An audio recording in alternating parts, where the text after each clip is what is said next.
Question 19, again a nice one on capacitors, and we're looking for the one that isn't true. So let's have a look at each one in turn and see whether it's true. The first statement, A, the time constant will decrease if C is increased. Well, what's our equation for time constant? I only use tau for the time constant, it's not in the book. That's what we use.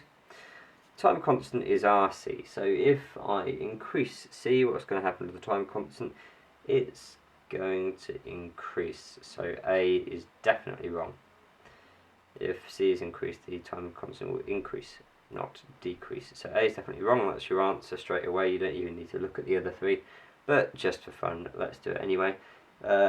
B says the time constant will increase if R is increased. That must be true, and it is true. If this gets bigger, this will get bigger. Your second half of the question deals with the current and things coming out in the initial discharge.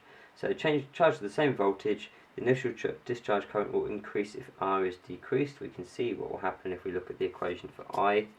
So this is the initial discharge current, and it's going to be V over R. Notice that is Ohm's law. So we're saying what happens if we decrease R. Well, if this becomes smaller, if R becomes smaller, then we've got more current. That should stand to reason. It's easier for the current to flow.